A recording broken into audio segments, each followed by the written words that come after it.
Saudara, terima kasih Anda masih bersama kami di Kompas Pagi. Usai menerima abolisi, Tom Lembong melaporkan majelis hakim yang menjatuhkan vonis 4,5 tahun penjara padanya ke Badan Pengawasan Mahkamah Agung.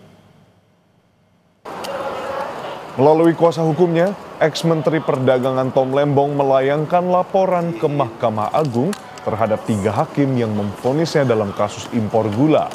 Tom Lembong melaporkan ke 3 hakim karena tidak ada pendapat berbeda atau dissenting opinion yang diduga mereka tidak mengedepankan asas praduga tak bersalah.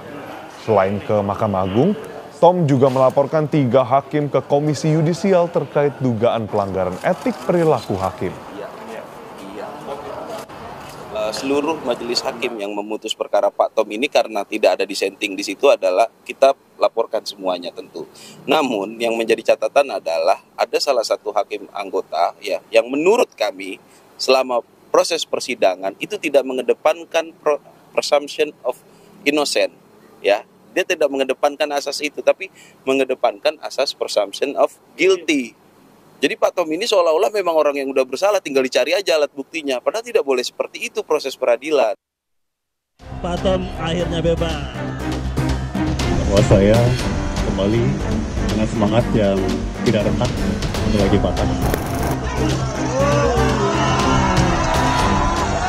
1 Agustus lalu, mantan Menteri Perdagangan Thomas Trikasih Lembong resmi mendapat abolisi dari Presiden Prabowo Subianto. Tom Lembong bebas dari rumah tahanan Cipinang, Jakarta Timur pada Jumat malam sekitar pukul 22.06 WIB. Selain mengucapkan terima kasih kepada Presiden Prabowo Subianto dan DPR RI, Tom menyatakan pemberian abolisi dari Presiden Prabowo tak hanya membebaskan dirinya secara fisik, tetapi juga memulihkan nama baik dan kehormatannya. Saya juga ingin mengucapkan terima kasih yang sebesar-besarnya kepada Presiden Republik Indonesia, Bapak Prabowo Subianto, bersama atas pemberian abolisi, serta kepada pimpinan serta anggota Dewan Perwakilan Rakyat atas pertimbangan dan persetujuannya. Keputusan ini bukan hanya membebaskan saya secara fisik, tetapi juga memulihkan nama baik saya dan kehormatan saya sebagai seorang warga negara. Saya tahu keputusan ini tidak mudah dan saya menghormatinya sebagai sebuah keputusan konstitusional yang lahir dari pertimbangan yang mendalam. Sebelumnya, Kejagung secara resmi menetapkan Menteri Perdagangan periode 2015-2016 Thomas Lembong sebagai tersangka dan langsung ditahan pada 29 Oktober 2024 lalu.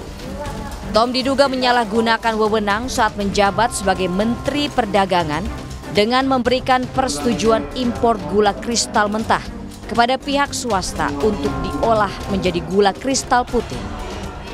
Tom divonis penjara 4 tahun 6 bulan penjara pada 18 Juli lalu. Menanggapi pemberian abolisi oleh Presiden Prabowo Subianto kepada Thomas Lembong, Joko Widodo menyatakan hal tersebut merupakan hak prerogatif Presiden yang diberikan undang-undang dengan mempertimbangkan sejumlah aspek. Hak prerogatif, hak istimewa yang diberikan oleh Undang-Undang Dasar kita kepada Presiden.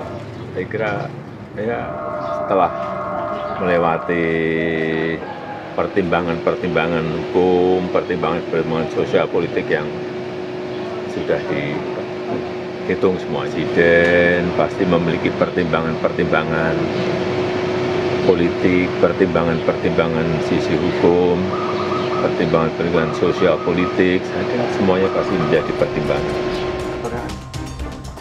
Sebelumnya dalam sidang Tom Lembong dengan duplik pada 14 Juli lalu, pengacara Tom Lembong mempertanyakan ketidakmampuan jaksa menghadirkan saksi penting ex-Menteri BUMN Rini Sumarno dan Presiden Jokowi yang seharusnya bisa memperkuat konstruksi peristiwa pidana. Tim Liputan, Kompas TV.